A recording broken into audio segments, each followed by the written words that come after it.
back here on the GSMC Football Podcast. And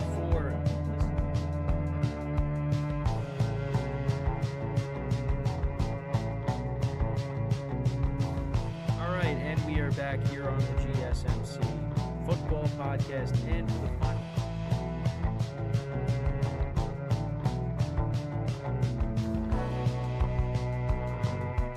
Keep yourself in the loop of everything football on the Golden State Media Concepts Football Podcast. The latest news on and off the field, be it college football, Big Ten, SEC, Big 12, Pac-12, ACC to the NFL. We've got you covered. Listen to the Golden State Media Concepts Football Podcast.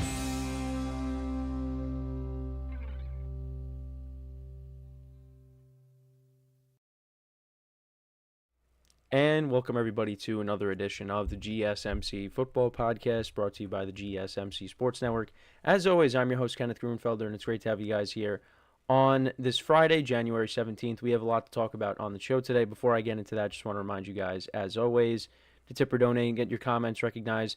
Make sure to hit that super chat button in the chat if you want to see me acknowledge any thought or comment you may have throughout the live broadcast. It makes the show more lively, more entertaining between myself, the host, and you guys, the viewers. We appreciate you guys' viewership each and every day, so any contribution you can make to the show means the world to us as we put out content for you guys each and every day. And also, the other way to help out the show is by going to the link at the bottom of the show segment on the ticker, gsmcpodcast.net.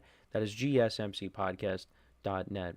So, let's get into what we're going to discuss. So, we have reached the greatest weekend in football, and that is divisional weekend. So we are going to preview all the games, as well as we'll preview the national championship game. In the second part of the show, however, I actually forgot to mention that we will talk about Bill Belichick, because he did make some news yesterday that he didn't officially sign his contract with North Carolina. So maybe that might have cracked the door open for him possibly, backing out and going back to the NFL. Now, it doesn't seem like, at least from some things that I saw yesterday, that is necessarily going to happen. But I just wanted to talk about that and, give my thoughts. So that'll be in the second part of the show. But we are going to start off with the game of the weekend. And that is the final game that will be played on divisional weekend. And that is between the Buffalo Bills and the Baltimore Ravens. This has the potential to be, and I've said this numerous times this year, but I'm going to say it again, this has the potential to be the game of the year. Now, when these two teams last met, the Ravens dominated. It was not close. Derrick Henry ran the ball for almost 200 yards. The Bills' offense really couldn't get anything going. Josh Allen was not great. And you got to remember, the Ravens were coming in at 1-2. Bills were undefeated. They were 3-0, I think, at that point. Yeah, 3-0 at that point. Well, I just said the Ravens were 1-2. But, yeah, the Ravens, they ran all over them with Derrick Henry. And that was in Baltimore. Now, this game is being played in Buffalo.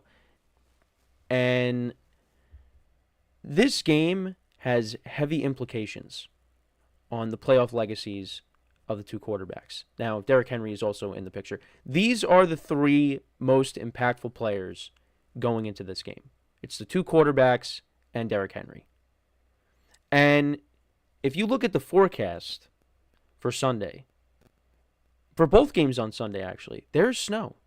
There's expected snow. Now, if that's the case, who has the advantage? Well, the Ravens, they're a run-first offense. And Derrick Henry in the snow shouldn't be a problem. And Lamar Jackson can also run it if he has to. And, for the Bills, well, we saw what they did to the 49ers in the snow. Josh Allen had 4 total touchdowns in that game. On one play, he had 2 total touchdowns. On one play, he had half of his touchdowns. Right? Because I think he did have 4 total touchdowns. Because he had the receiving touchdown and the passing touchdown on the same play. So, both teams will play well in the snow. Now, we did see, however, I will bring up the playoff loss to the Bengals. Josh Allen was not great in that game. But I think both teams are going to be able to move the ball. I do have an issue with the Ravens because Zay Flowers, he might not play. Did not practice on Thursday, dealing with the knee injury. Didn't play last week against the Steelers. But you didn't really need him because the Steelers just did not show up for that game in the first half. They woke up in the second half, but the Ravens were comfortable pretty much the entire game. So you didn't really need Zay Flowers. But you do need Zay Flowers for this game. He's an impactful player.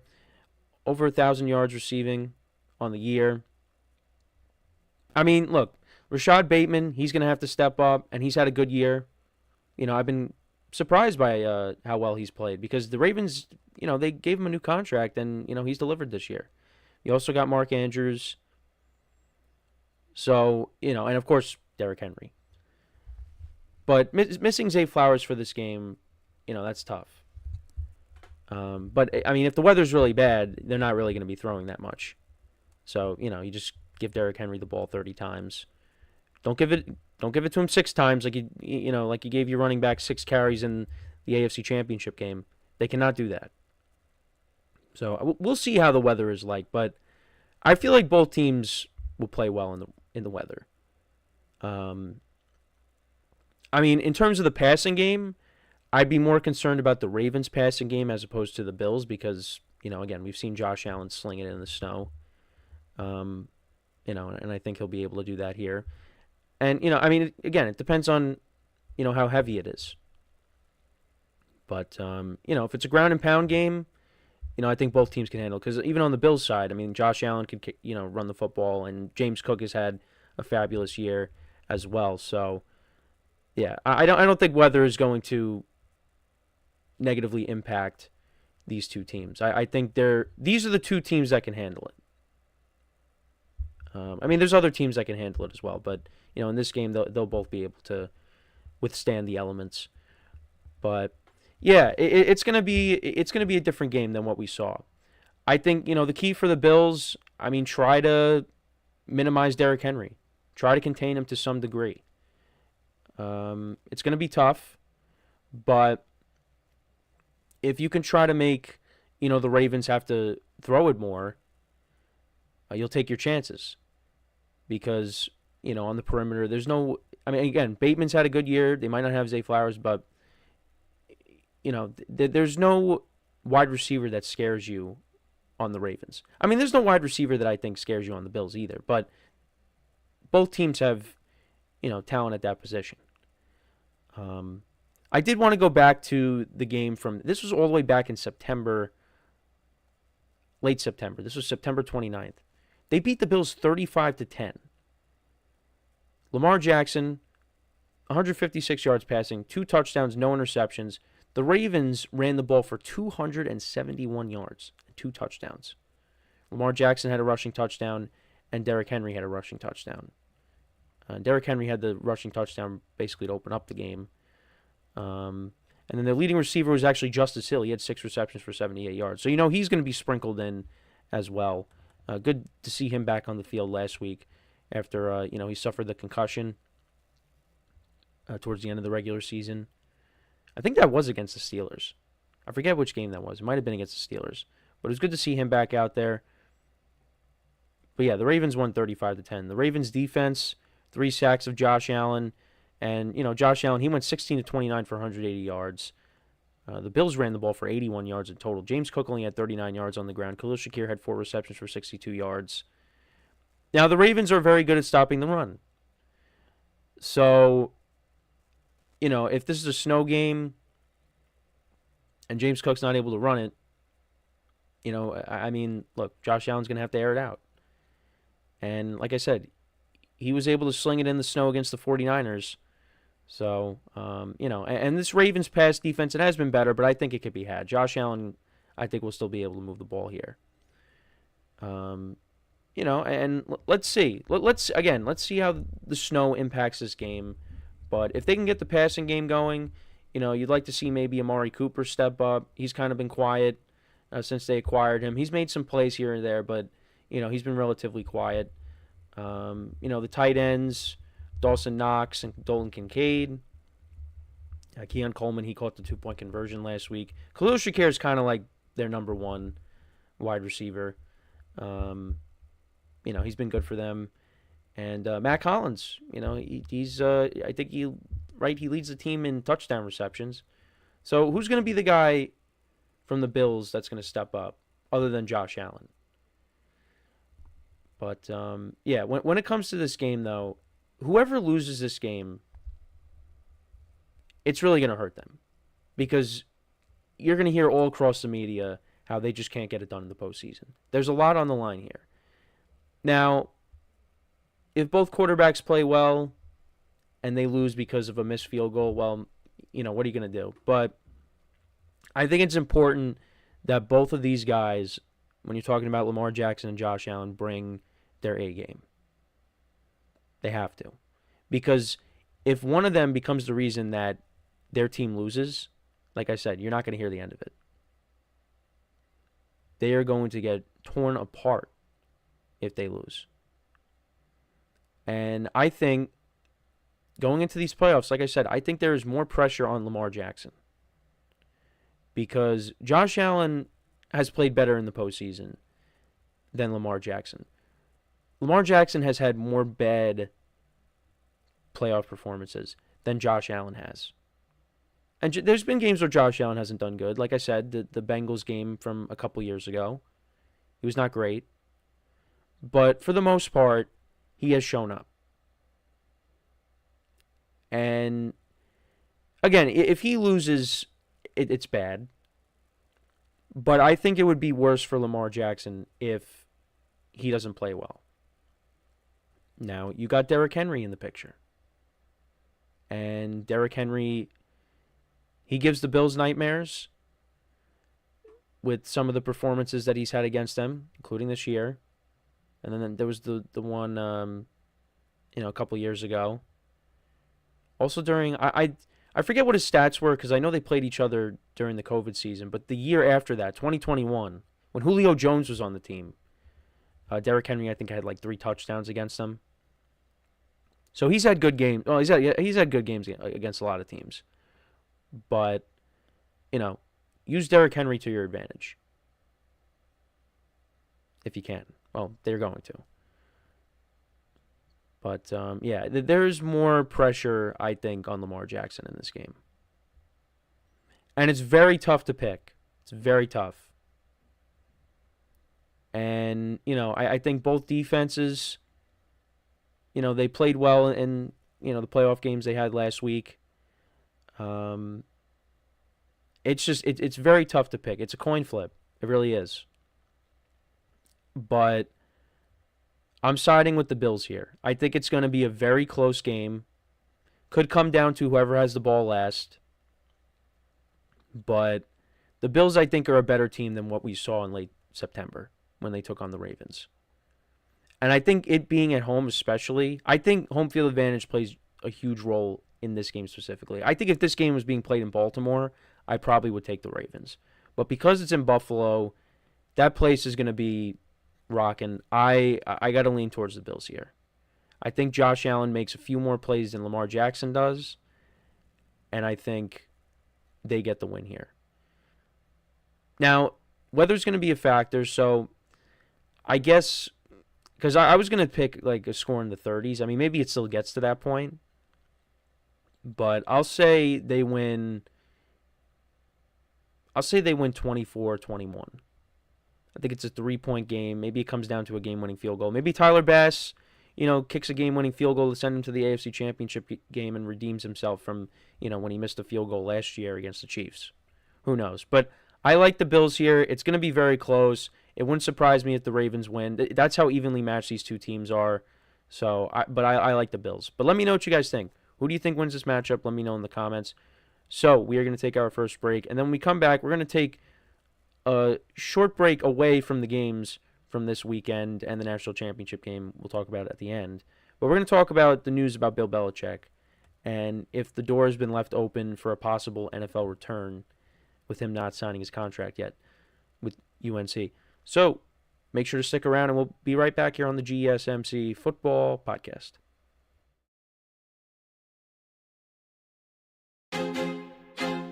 I feel like I'm losing my mind. Is everybody in the world blind?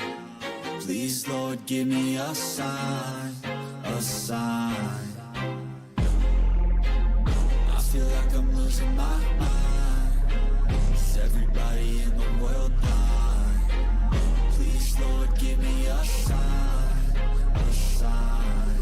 I wanna be the greatest. Everybody on the fake shit. I look around and feel like everybody is the fakest. I make this every day and I'm impatient, hoping one day I blow up from the basement. Statement, the top is so vacant. I don't hear shit that I think is amazing. Waiting for my day when I'm playing sold out shows for 1,000 faces. Hey, give me that crown, get in my way and to be put down. It ain't your place, all this my town. If I want that shit, then I'll get it right now. I'm losing it, the noose it fits, I'm losing shit. A stupid myth, you choose to live or choose to dip. You choose to fight or lose your grip and lose a gift. I feel like I'm losing my mind. Is everybody in the world blind? Please, Lord, give me a sign, a sign. I feel like I'm losing my mind. Is everybody in the world blind?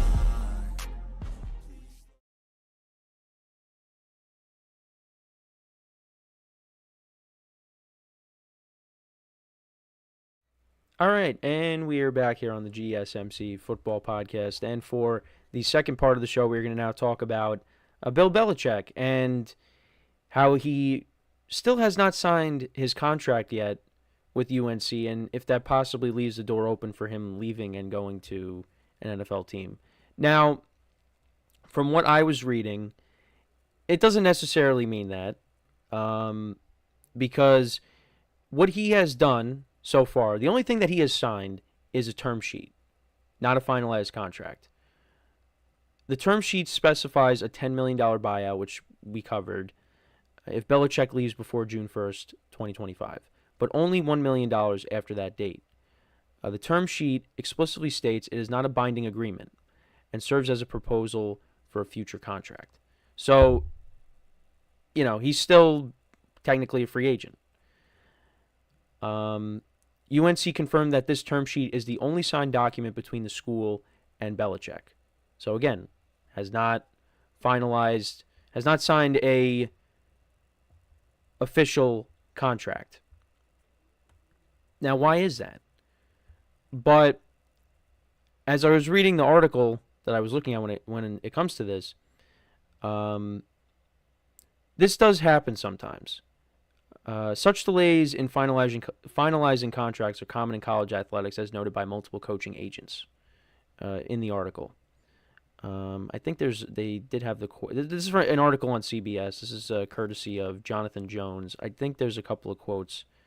Well, I did bring up the quote of Belichick when he said, "I didn't come here to leave." That was at his press conference. So, but I mean, we'll see how true that is if he ditches him last second. But this is a quote from the university, I believe. The university proposes to enter into an employment agreement with Bill Belichick to serve as the head football coach. It is understood and agreed that this proposal of terms and conditions shall not constitute a binding agreement, and the parties intend to negotiate and in good faith to finalize these terms and conditions into a long-form agreement. But also, this is from an agent. It's not unusual to sign a term sheet and then have the full contract take a while. And that's an agent who works with colleges and the pros and colleges. Second coaching agent who also works with both college and pro coaches confirmed as much. Schools drag their feet like crazy, and I don't know why. And then, what the other thing that was interesting that happened yesterday is that Belichick's girlfriend posted on her Instagram two people that are really committed to UNC. I'm trying to see if I could find it. Actually, Belichick has Instagram now, I think. Yeah, he does have Instagram. I wanted to see if I could find the... Yeah, here it is. So she posted how... Yeah, she pictured two people who are overly committed to UNC football. And this was yesterday. So, it could mean that, yeah, it's just taking a while, like the agents are saying. And, I think if she's posting that, then maybe, yeah, that's the case. But it is just interesting because when you see that, you think, oh no, is he having second thoughts? Maybe there's a coaching position that has opened up in the NFL that, appeals to him. I mean, the Cowboys have an opening now, and I know that was a spot that, I brought up. He liked the NFC East. If any of those positions opened, he would take them. Well, the Cowboys just parted ways with Mike McCarthy, so maybe you want to go there. Tom Brady supposedly was recruiting you to coach the Raiders. Maybe that appeals to you, even though Tom Brady would become your boss. I don't know. But it would be unreal if he decided, yeah, I'm good. I'm going back to the NFL. After, basically verbally agreeing to become UNC's next head coach. It just, they'd be done dirty. And then there would be supposedly some legal action that would take place against him. And, they'd be ticked off if it happens because, they bring in arguably the greatest head coach of all time. And he's just like, never mind, I'm going back to the NFL. Sorry. But nothing's happened yet, including him signing the contract. Now, I do think that we will see Belichick back in the NFL. I think at some point we will see that. Maybe he doesn't coach his entire contract at UNC. Maybe this year doesn't go well. And maybe, next year, job opens up in the NFL that interests him and he leaves. There's many different possibilities. I just, it's hard for me to see him end out his career in college. But who knows? And it's funny because people have brought this up. The Falcons didn't take him. He interviewed for the Falcons job and they didn't take him. They signed Raheem Morris. You kind of wonder what would have happened if Belichick took that job. How their season would have went. I mean, look, the Falcons still finished, with a winning record. Actually, no, they didn't. Didn't they go 8-9? Because I forgot they ended up losing to the Panthers the final week of the season. The Falcons ended up going this year. Fact check myself. Yeah, they went 8-9. Yeah, because they ended up losing. And their defense was not great. If Belichick was there, defense probably would have played well. Played better, I should say. And they do have good players on that defense, but mainly in the secondary. But did the Falcons make a mistake, not bringing in Belichick? I don't know. We'll see what happens next year, full year Michael Penix. I mean, I think the real reason why the Falcons didn't make the playoffs, I mean, you could probably say coaching and, the defense, but the quarterback play, Kirk Cousins just was not good for a stretch, and that really cost them. And then they put in Penix, and it was like too little, too late. Even though I like what he did, but it was too little, too late. But yeah, I mean, there's still, like for Belichick, there's still a lot of jobs out there right now in the NFL that, he could have interviewed for. Or maybe maybe there really wasn't that much interest. I don't know. I mean, there is definitely interest. And Tom Brady's reaching out to him. So yeah, I mean, teams got to be interested. But I really wonder why he was so quick to making his decision. I mean, I guess maybe, they were going to move. North Carolina was maybe going to go in a different direction, and if he didn't commit to them right away. But then again, he hasn't signed the contract. So I don't know why he was so quick to, making a decision here. I mean, you couldn't have really surveyed your options, between college and the NFL. And instead, he just was like, I'm just going to take this. Now, I think it was a very unique option. And, I'm curious to see how it all plays out, once he signs the contract. Because, it's a new challenge for him. But I feel like he should still be coaching in the NFL. Now, this is a different conversation, but when we were talking about Belichick, someone said Belichick is not a great coach.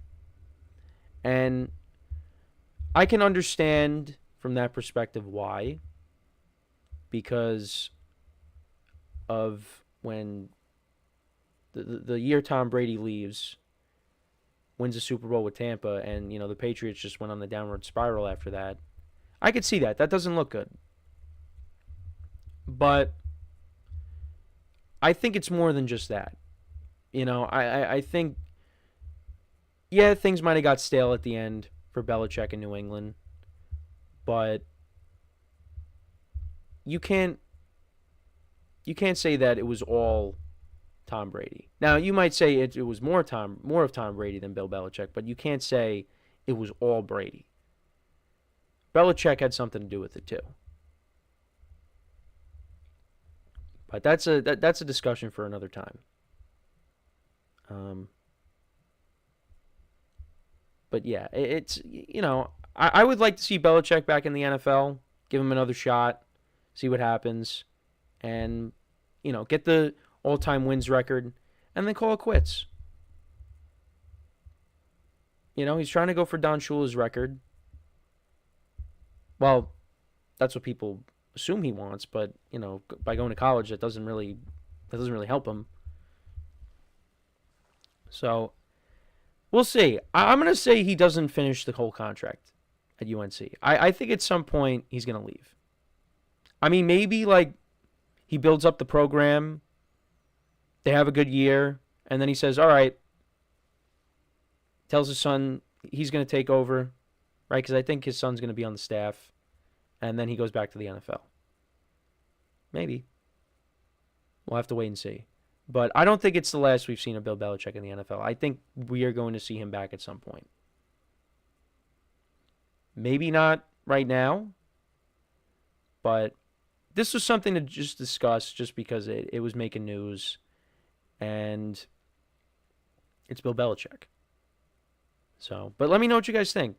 Do you think Belichick backs out of this deal and doesn't coach at all for UNC, or do you think that maybe at some point, down the line, maybe he goes through 1 season, 2 seasons, and then maybe, he goes back to the NFL? Do you think he goes back to the NFL at all? I think at some point he does, but only time will tell.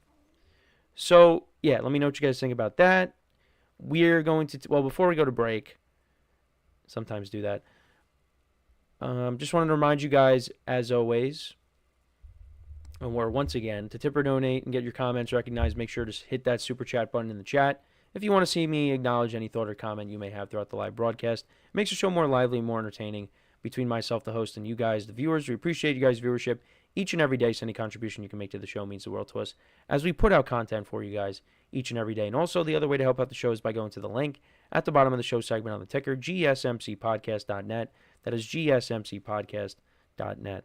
So when we come back from our next break, we will get back to previewing the games for divisional weekend, and we will preview the 2 Saturday games, the 2 number 1 seed games, the Texans and the Chiefs, and the Commanders and Lions games. So, with that being said, stick around, and we'll be right back here on the GSMC Football Podcast. Looking for your daily fix of sports talk without having to pay for it? GSMC Sports Network is available on YouTube. Just search GSMC Sports Network. Get your fix of daily sports talk shows on YouTube, absolutely free. NFL, college football, NBA, MLB, MMA, UFC, fantasy football, and so much more. GSMC Sports Network has shows running all day long, with new sports shows starting every 2 hours. just like on your favorite cable sports channel, except GSMC Sports Network is absolutely free. Just search GSMC Sports Network on YouTube to catch one of your new favorite shows, like the GSMC College Football Podcast, Chip Shot Football Podcast, Hoops and Heels Women's Sports Podcast, GSMC Basketball Podcast, and so many more. Check it out for yourself. GSMC Sports Network, now available on YouTube absolutely free. Search GSMC Sports Network on YouTube right now.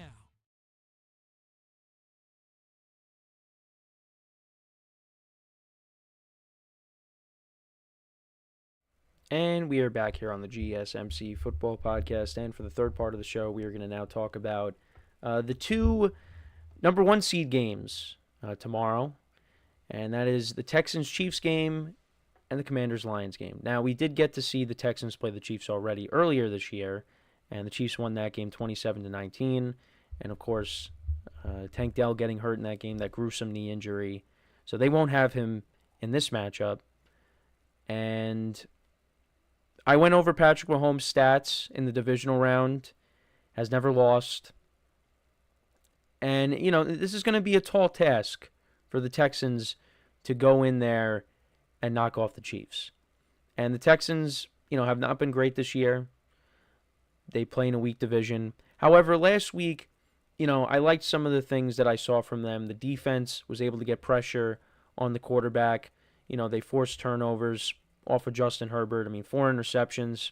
I mean, this Texans defense is pretty good. And also, you know, to kind of praise the quarterback a little bit, C.J. Stroud made some very nice plays as well.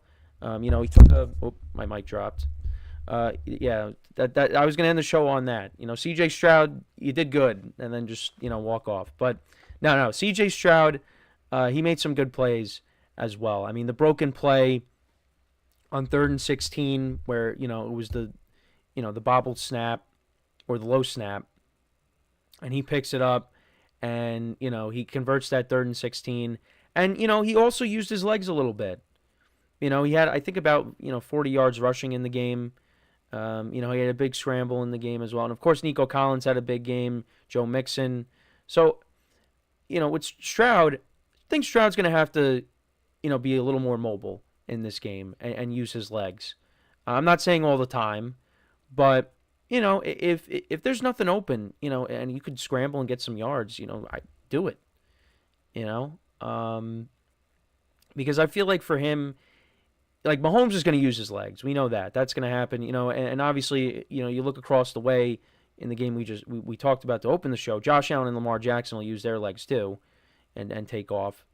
Stroud, I think, is going to have to do that too if there's nothing open.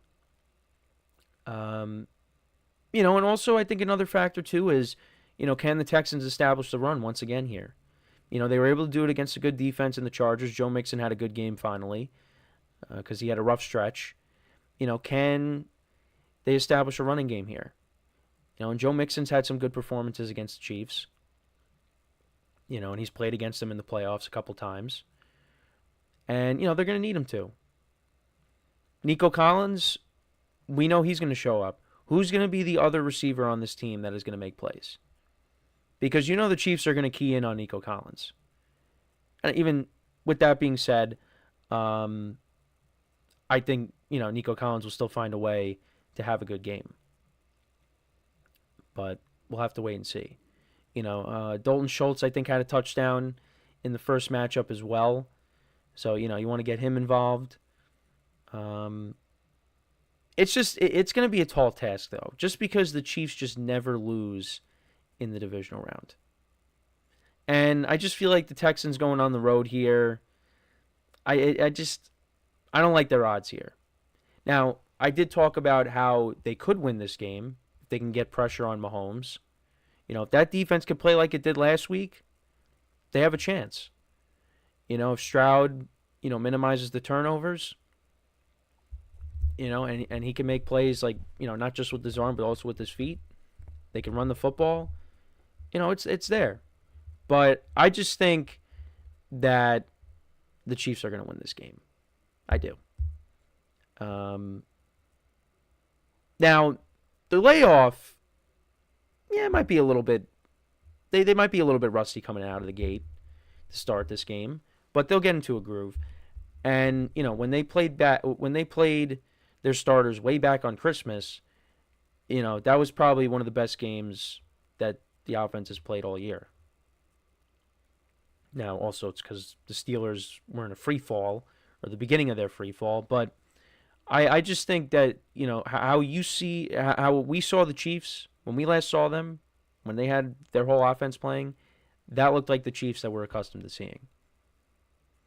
And it's been like that, even when they played the Texans. They got Hollywood Brown back, and, you got to move Worthy back to, his natural spot. And they just look like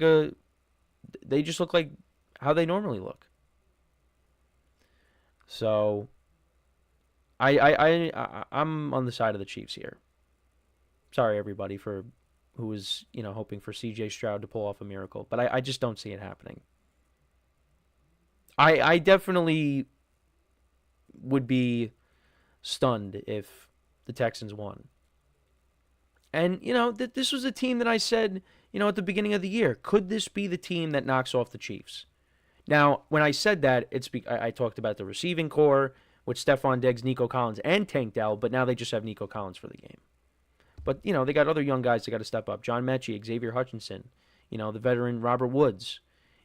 That's who Stroud's going to be thrown to other than Nico Collins. If the Chiefs are locking down Nico Collins, one of those guys is going to have to step up and make plays. So, but I like the Chiefs to win, though, having said that. And also the defense, too. I mean, the defense, I think, will get pressure on Stroud. The offensive line for the Texans has not been great this year, and I think that's going to be an issue. And the Chiefs just know how to get it done in the playoffs. So, it's just, the odds are stacked against the Texans here. So, I'm going to take the Chiefs. I think they win, maybe 27-17.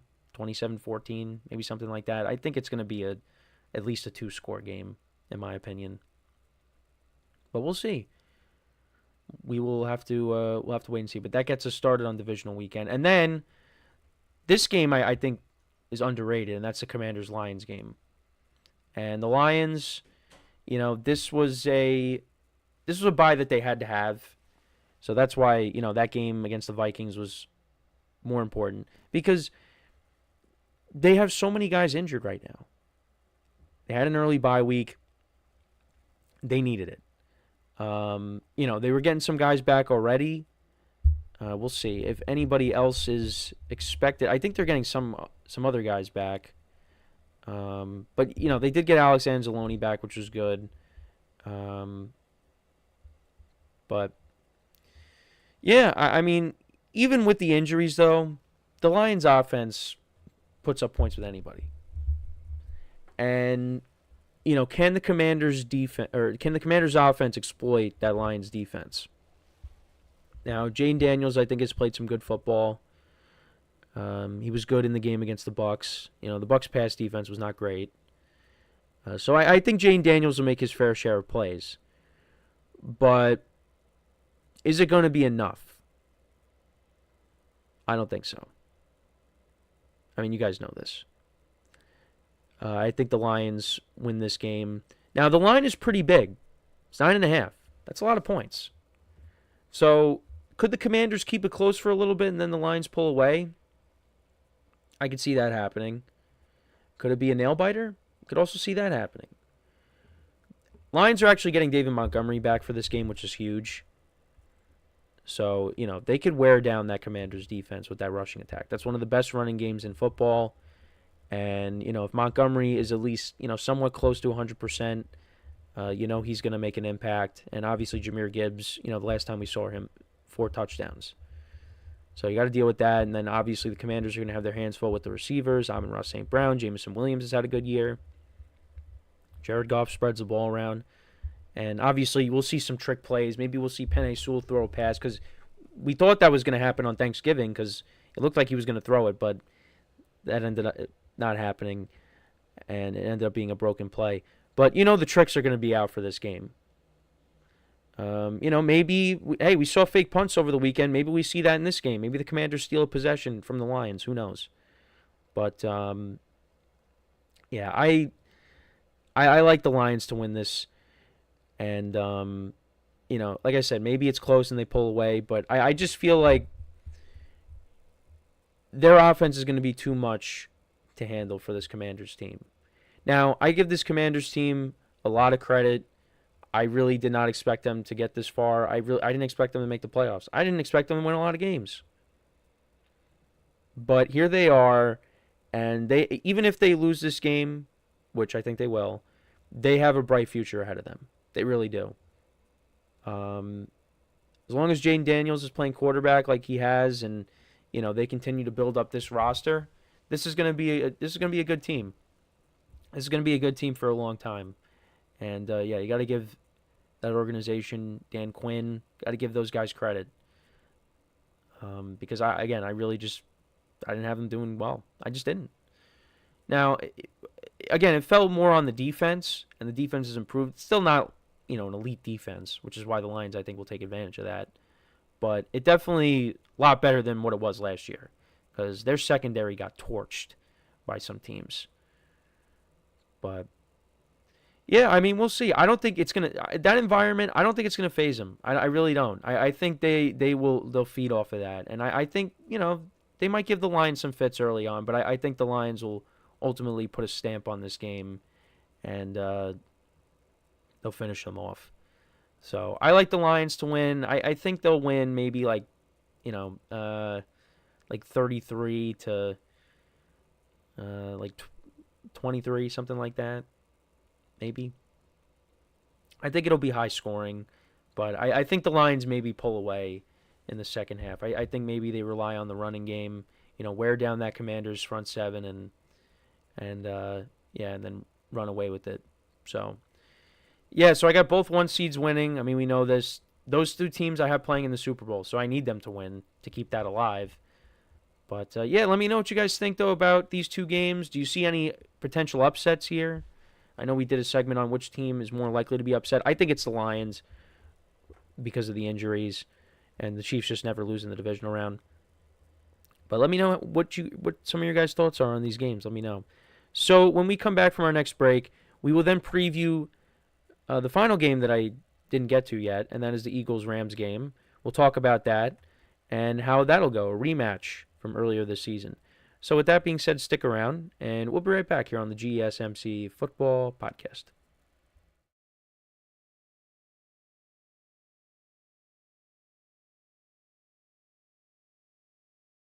For the best and latest podcasts available anywhere, go to the podcast app on your cell phone and type in GSMC to access free content-rich podcasts on health and wellness, book reviews, sports, entertainment, relationships, social media, movies, technology, finance, and even weird news. Subscribe and download the GSMC Podcast Network's family of shows, available everywhere podcasts are found.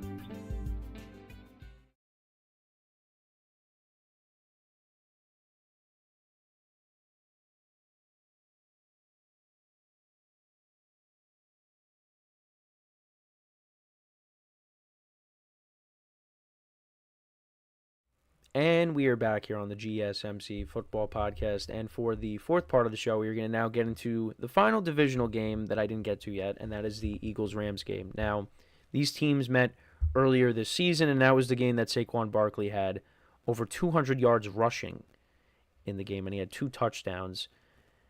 And, not great for the Rams. The Eagles... they ran all over them. They ran the ball for over 300 yards, 314 yards. Barkley had 255 yards rushing. He had 2 touchdowns. Kenneth Gainwell had a touchdown. A.J. Brown had a touchdown. Not a good performance for the Rams defense. Stafford was good, 24-36, 243 yards, 2 touchdowns, no picks. Kyron Williams had 72 yards on the ground and a touchdown. Puka Nacua had a good game, 9 receptions for 117 yards. Cooper Kupp had 8 for 60 and a touchdown, and that was towards the end of the game, the touchdown. But 37-20. And the Eagles improved to 9-2 at that point. Rams dropped to 5-6. Now, that was played in LA. This game's going to be played in Philly, and there's also snow in the forecast. So, there's going to be that, that's going to impact the game. I think that benefits Philly more. in my opinion. Now, the Rams have a good running back themselves in Kyron Williams, but I mean, when it comes to the Eagles, I mean, they're one of the best running teams in the NFL, with Saquon Barkley, of course. And I would just favor them over the Rams when it comes to that.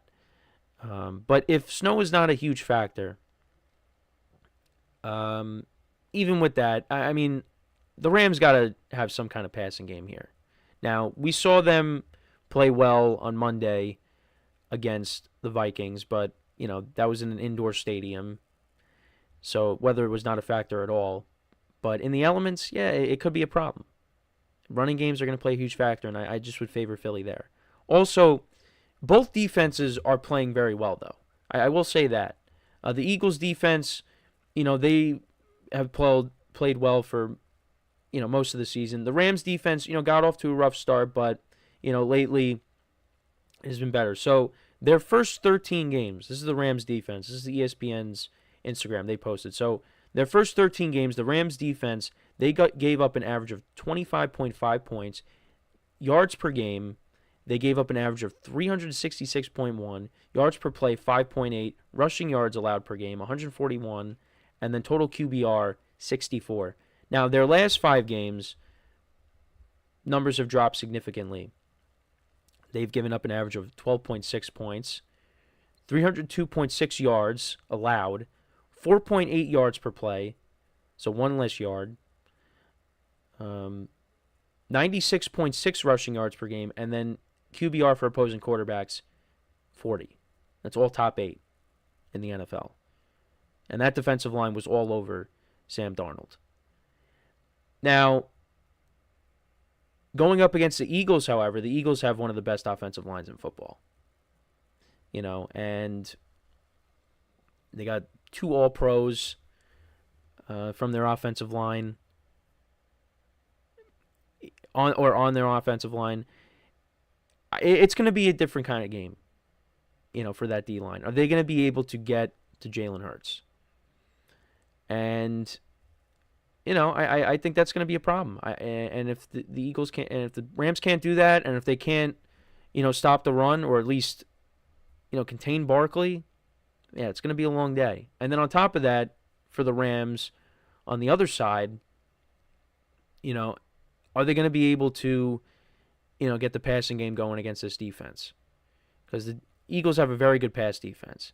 Now, the Rams have the wide receivers to, you know, match up against them.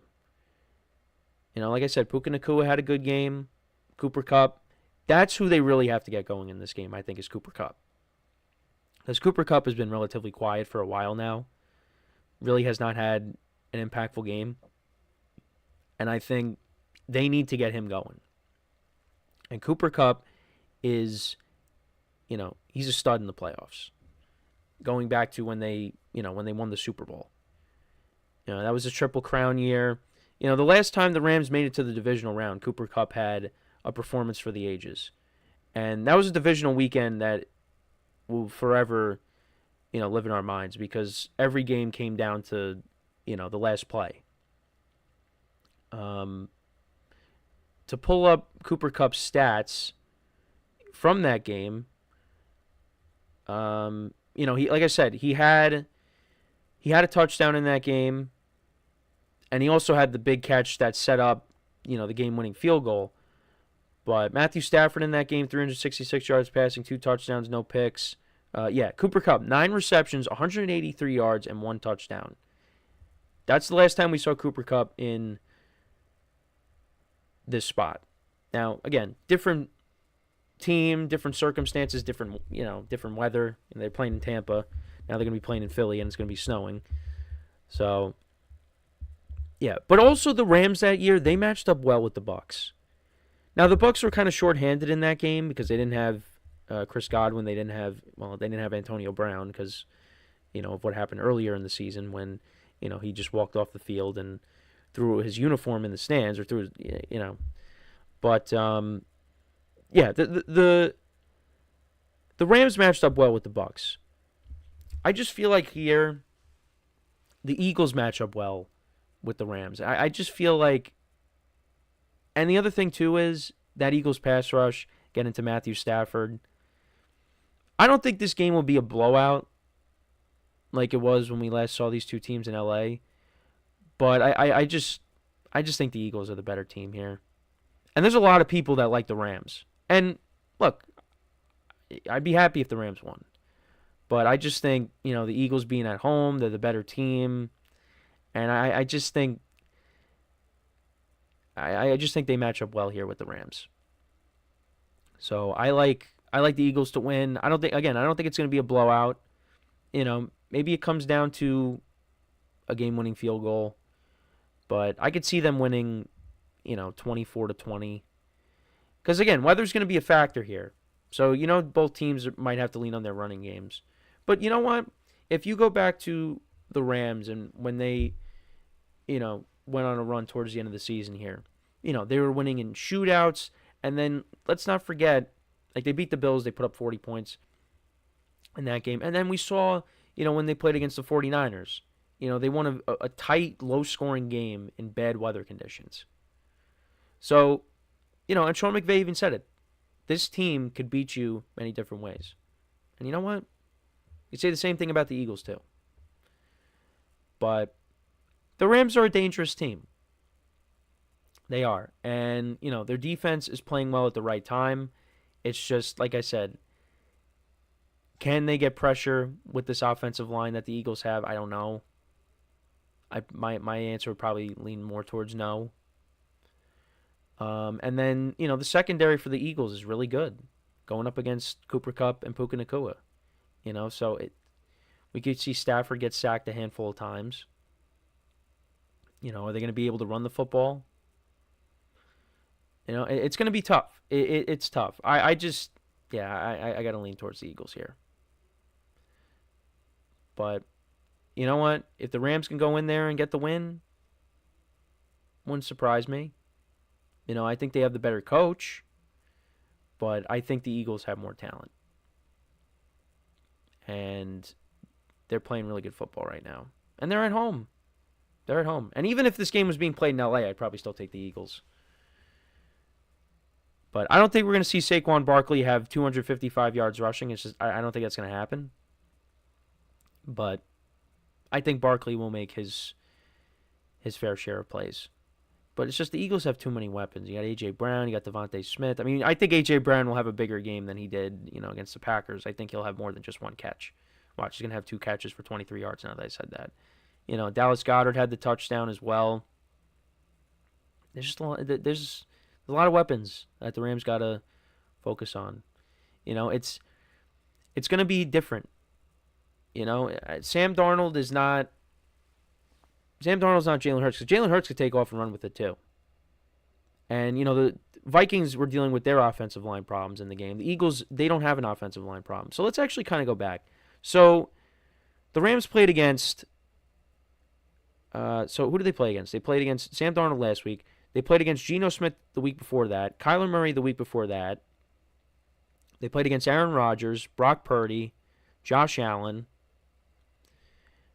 I mean, the defense gave up 6 points to the Niners, 9 to the Jets, 9 to the Cardinals. I mean, all those teams were not, great this year. They had their backups playing against the Seahawks. Well, the Cardinals had a disappointing finish. The Jets and the 49ers were bad, especially the Jets.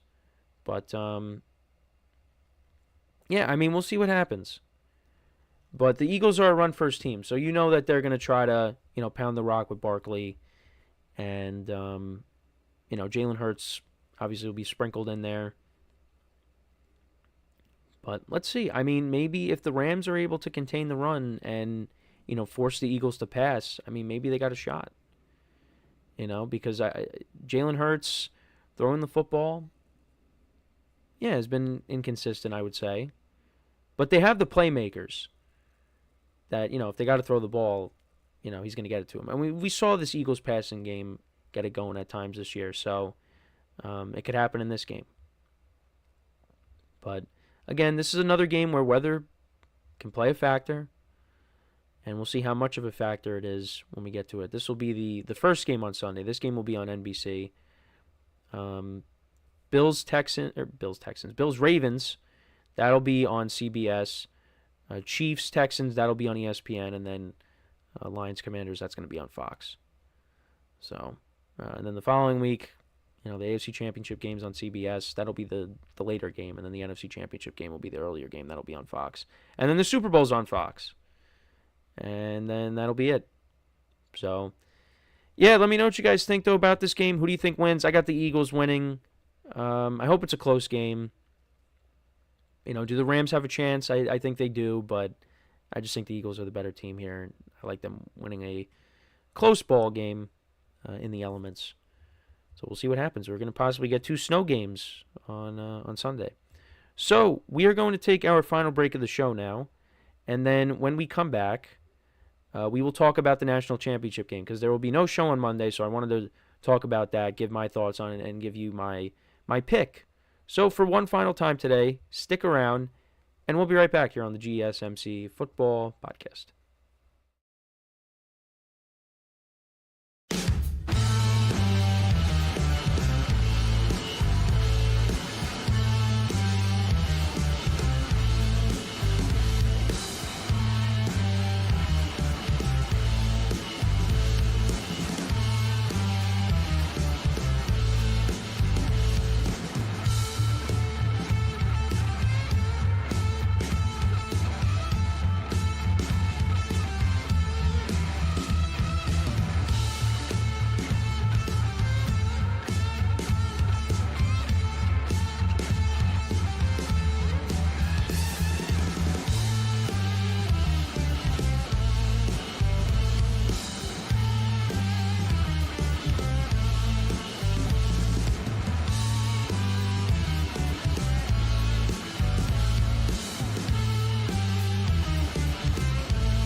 All right, and we are back here on the GSMC Football Podcast, and for the final part of the show, we're going to now get into talking about the National Championship game, which will be played on Monday, Martin Luther King Day, and the stage is set. It's between Ohio State and Notre Dame. Notre Dame is actually an 8-point underdog in this spot, and look, I really like how Ohio State is playing. They have really turned it up since that loss to Michigan.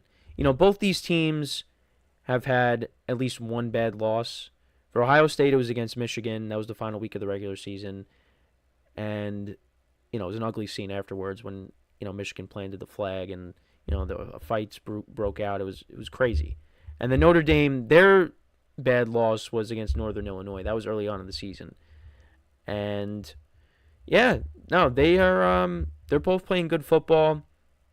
Notre Dame, they defeated Indiana, Georgia, and Penn State to get to this point. And then for Ohio State, they beat Tennessee, Oregon, and Texas. So if you look at the two teams, Ohio State had the more difficult path because Oregon was looked at as the best team in football, all year basically, and Ohio State, destroyed them in their second meeting. The first time they met, that was, when Will Howard pulled a Dak Prescott and, had a quarterback run, and they didn't have enough time. Now, Ohio State had less time they had no time when they, tried to snap the ball to spike it. They had no time at all. At least the Cowboys had, some seconds left on the clock, but it's just the ref needed to, place the ball, and it didn't work out. But, so they lost a close game there. But, yeah, their bad loss was against Michigan. And then, Notre Dame, their only loss of the season came against Northern Illinois. But when you look at these two teams, the talent level, it favors Ohio State. Ohio State has more playmakers on offense. People believe they have the better defense. They just have more talent overall. So that's why going into this game, most people are going to take Ohio State. But, I think this Notre Dame team is going to, hear all that outside noise. And I think this game is going to be close. Again, I understand from people's perspectives that, Ohio State has more talent. And, I think Texas, at times did a nice job, slowing them down because, they got off to such a roaring start. First drive of the game, they go right down the field. And it was like, all right, this looks like this could be another rout for Ohio State. But Texas kept it close. The game never really got out of hand. It did become a 2-score game, but that was because, that was a signature play with Jack Sawyer, sacking Quinn Ewers. And, he took it to the house for a touchdown. So, Notre Dame's going to have to just keep this game close. And if they have to get into a shootout, if Ohio State plays like they did the first 2 playoff games, it's going to be tough for Notre Dame to overcome that. So they got to try to keep this close. And I think, they can do that. Looking at, the stats for both teams, Notre Dame is not a great passing team. Ohio State, is 25th in the nation. Notre Dame is a pretty good running team. They're 14th. Ohio State is 66th. Notre Dame averages over 200 rushing yards per game, at least for the season. Both teams are in the top 15 in points per game. Notre Dame is 6th and Ohio State is 12th. And then defensively, both teams are top 2 against the pass. Ohio State is first. They give up an average of 161.1 passing yards per game. And Notre Dame is second, giving up an average of 165.3. Against the run, Ohio State is very good at stopping the run. And Notre Dame is a good running team. So how is that going to play out in this matchup? Notre Dame is 42nd. They give up an average of 133 rushing yards per game. And then points allowed, both defenses are top 2 again. So we'll see. Can Notre Dame get after Will Howard, maybe force him into a mistake? Because he did have that bad interception in the game against Texas. I mean, Texas didn't take advantage of that. Like I said, the receivers, that's going to be the problem for Notre Dame, is matching up against them. The running backs, you had Ohio State, 2 rushing touchdowns in the game by Junkins, and then you had Henderson with the, the big play towards the end of the first half. We're not going to see something like that in this game. I don't think so. But, who knows? There will be a crazy play that happens in this game. But who's going to make it? But I just think, look, I've been on Ohio State this entire playoff, since the first round. I mean, I had Oregon winning the whole thing, I believe. But, after Ohio State beat them, I was like, well, I guess whoever wins this game, I guess, they could be the favorites here. And right now they are the favorite. But, Marcus Freeman, the coach for Notre Dame, he's getting a lot of praise for, what he's done with this program with Notre Dame. And, he's getting some interest from, NFL teams. Now, I don't think doesn't seem like he's going to jump ship. But you never know.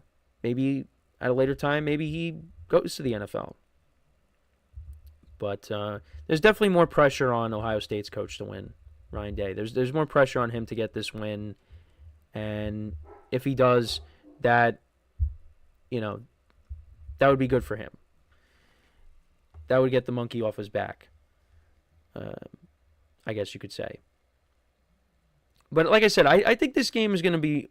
I think this game will be somewhat close. I think we could maybe see like a lower scoring game.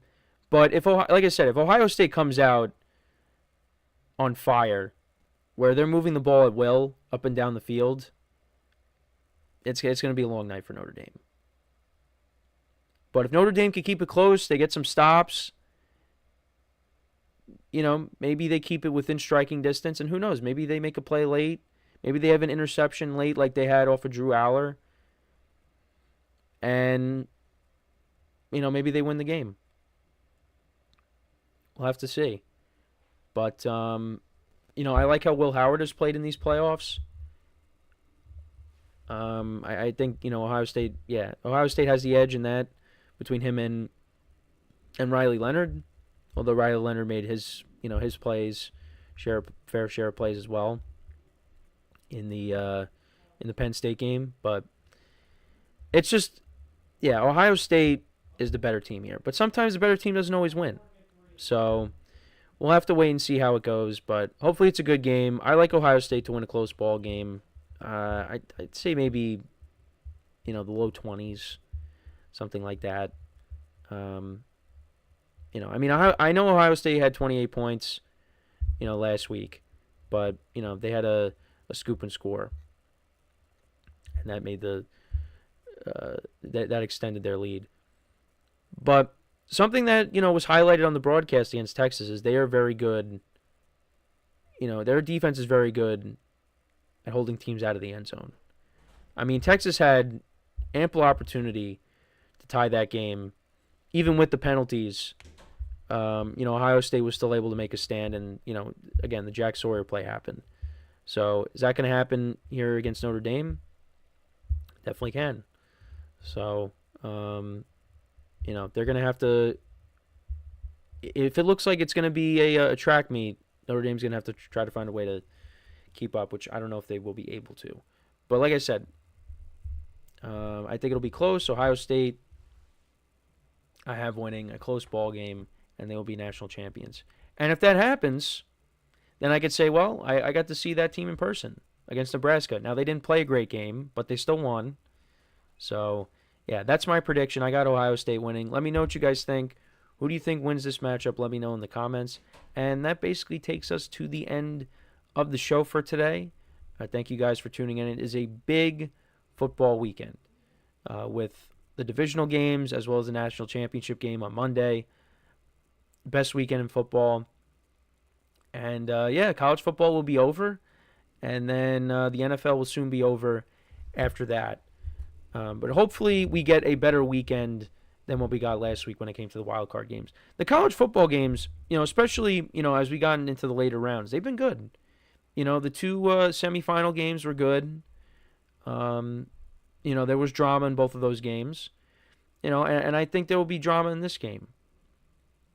I think Notre Dame is going to come ready to play, and they're going to keep it close. But, again, that's just me saying that. So the opposite will probably happen. But I think, and when you look at the divisional round, I mean, the game of the week is obviously Ravens-Bills. There's a lot on the line with that game, especially with the two quarterbacks and their legacies going forward.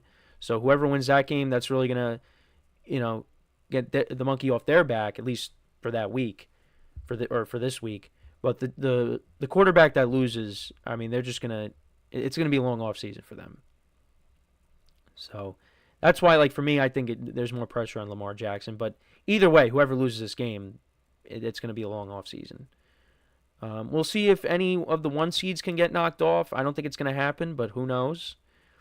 And then, you also got the Rams-Eagles game, which could be interesting. Weather's going to be a factor this weekend, at least for the Sunday games. It's going to be cold in Kansas City, but I don't think there's any snow. I think from last I saw, it's just going to be sunny. So we'll see. And then obviously, weather's not going to be a factor in Detroit. We'll see. But it should be a great weekend. I hope you guys enjoy it. We'll be back again on Tuesday. Make sure to check out all the other shows as well. And, make sure to leave a like, comment, and subscribe to the video. And until next time, I'm Kenneth Grunfelder signing off from the GSMC Football Podcast, brought to you by the GSMC Sports Network. Have a good day. Enjoy the weekend. And I will talk to you guys on Tuesday to recap everything. Take care. And, see you guys next time.